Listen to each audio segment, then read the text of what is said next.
మిత్రులారా శుభోదయం, అందరికీ good morning. Happy happy year ending, happy new year. So కాలం చాలా విలువైంది, మనకు యాక్సెస్ లేనిది. ఒక రకంగా యాక్సెస్ ఉండదు, ఎందుకంటే కాలాన్ని మనం ఎప్పుడు ఎలా స్పెండ్ చేయాలనేది కాలం డిసైడ్ చేస్తుంది. సో ఉన్న సమయాన్ని మనం ఎలా వినియోగించుకున్నాం అనేది మన మైండ్ సెట్ మీద, మన హార్ట్ కండిషన్ మీద, మన యాటిట్యూడ్ మీద, మనం జీవితాన్ని అప్రోచ్ అయ్యే విధానం మీద ఆధారపడి ఉంటుంది. సో ఉన్న సమయాన్ని మనం మన అభివృద్ధికి, ఆధ్యాత్మిక అభివృద్ధికి, వ్యాపార అభివృద్ధికి, కుటుంబ అభివృద్ధికి అన్నిటికీ వాడుకోగలిగినప్పుడే మనం సక్సెస్ఫుల్ పర్సన్ లాగా మనకు మనంగా నిలబడతాం. సో సొసైటీకి నిలబడతాం, అన్నిటికీ నిలబడతాం. సో ప్రతి సంవత్సరం డిసెంబర్ 31 రావడం, జనవరి 1 స్టార్ట్ అయిపోవడం టపటపా జరిగిపోతుంది. ఇప్పటికీ చాలా సంవత్సరాల దగ్గర 48 ఇయర్ ఎండింగ్స్ వచ్చాయి. సో 49th ఇయర్ ఎండింగ్ వచ్చింది ఇప్పుడు. సో అంత ఫాస్ట్గా ఉంది, అంటే కళ్ళ మూసి తెరిచే లోపల అయిపోతూనే ఉంటుంది, అది ఆగదు. సో ఇది ఆపుదామని ఆగేది కాదు, మీరు ఆపాలనుకున్న ఆపేది కాదు. సో ప్రతి నిమిషం, ప్రతి సమయం మన యాటిట్యూడ్ బాగుంటే కొద్దీ, మనం హ్యాపీగా ఉండే కొద్దీ, మనం ప్లానింగ్ చేసుకొని దాని మీద వర్క్ చేసే కొద్దీ సమయాన్ని సరిగ్గా వాడుకుంటూ అభివృద్ధి పదంపై వెళ్తామన్నమాట.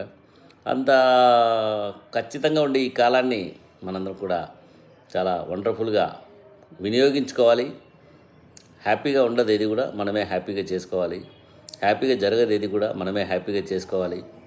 అప్పటిదలా కృషి ఉన్నప్పుడే ప్రతి సంవత్సరం ఒక గొప్ప సంవత్సరం లాగా మన జీవితంలో నిలబడుతుంది అనమాట. సో ఈ ఇయర్ మేము బాగానే అచీవ్ చేసాం. అబ్బా టీవీ తరపున అందరికీ కూడా మంచి మంచి వీడియోలన్నీ పెట్టాం. సో అందరిని నవ్వించగలిగినాం, చాలా అప్రిషియేషన్స్ వచ్చాయి. ఒక మంచి సాంగ్ కూడా అబ్బా టీవీ తరపున బాగా గ్రాండ్గా దాన్ని బాగా ఎస్టాబ్లిష్ చేయడం జరిగింది. చాలా మంచి సాంగ్ ఎస్టాబ్లిష్ చేయడం జరిగింది, మంచి లిరిక్స్తో. సో ఇంకా వీడియోలు అంటారా, చాలా మంచి క్వాలిటీస్తో వీడియోస్ అన్ని మ్యాక్సిమం చేయడానికి ట్రై చేసాం. అలాగే ప్రొఫెషన్ కూడా చాలా హ్యాపీగా నడిచింది. అన్నిటికంటే గొప్ప అచీవ్మెంట్ ఈ సంవత్సరం ఏంటంటే, నా కొడుకు నాకు ఇచ్చిన గిఫ్ట్ ఏంటంటే, వాడు MBBS ఫస్ట్ అటెంప్ట్లో జాయిన్ కావడం. నాకు తెలియకుండానే వాడు నిజంగానే అంత గొప్ప అచీవర్ అని నాకు తెలీదు. యావరేజ్ స్టూడెంట్ లాగా కనిపించాడు, కానీ ఆల్ ఆఫ్ ఎ సడన్ ఉద్ధృత రూపం దాల్చి ఫస్ట్ అటెంప్ట్లో MBBS కొట్టాడు. అది నేను ఊహించలేదు. So congratulations to my son, and I'm very happy for that. ఎందుకంటే ఒక తండ్రిగా జనుల పుత్రుడి కనుగొని పొగడగా అనే ఒక ఎమోషన్ ఉంటుంది కదా, ఆ ఎమోషన్ని బాగా ఎంజాయ్ చేసామన్నమాట. అలా ఇయర్ అంతా కూడా 2024 మంచిగా స్టెబిలైజ్డ్గా జరిగింది. ఆధ్యాత్మికంగా కూడా చూసుకుంటే ఎవ్రీడే మెడిటేషన్ చేస్తూనే వచ్చాం. సో ఎవ్రీడే మార్నింగ్ 1 అవర్ అంటే సంవత్సరానికి దగ్గర 365 డేస్, అంటే మధ్యలో 1-2 రోజులు మెడిటేషన్ చేయలేకపోవచ్చు వర్క్ బిజీ వల్ల, but not due to laziness. So meditation 360 hours చేసినట్టు, మార్నింగ్ మెడిటేషన్, ఈవినింగ్ మెడిటేషన్ దాదాపు 1/2 అవర్ to 1 అవర్ ఉంటుంది.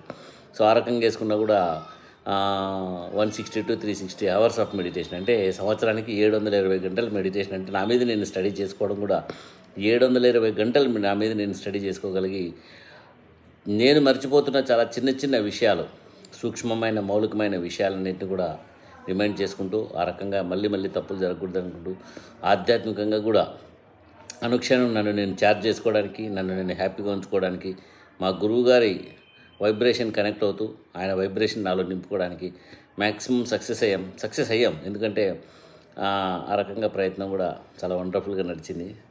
సో ఇదంతా కూడా మనం సమయాన్ని వాడుకోవడంలో ఉంటుందండి. సో మనం సమయాన్ని ఎప్పటికప్పుడు వాడుకోవాలి.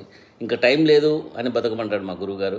ఇంకా టైం లేదు మనకు అన్నట్టు బతకమంటాడు. నేను కూడా అదే ప్రిన్సిపల్ ఫాలో అవుతుంటా. కాబట్టి మీరు కూడా అలాగే సమయాన్ని యూటిలైజ్ చేసుకోవడానికి మ్యాక్సిమం ట్రై చేయండి.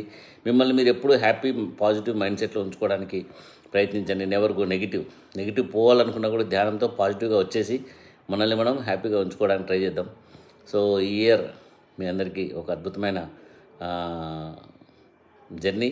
సో రాబోయే ఇయర్ కూడా మనం దాన్ని చక్కగా ప్రిపేర్ చేసుకొని మనం ఇంకా ఈ భూమిని, ఈ ప్రపంచాన్ని కొత్త ఆనందం దిశగా, కొత్త పాజిటివ్ వైబ్ దిశగా, కొత్త కన్స్ట్రక్షన్ దిశగా తీసుకెళ్దాం.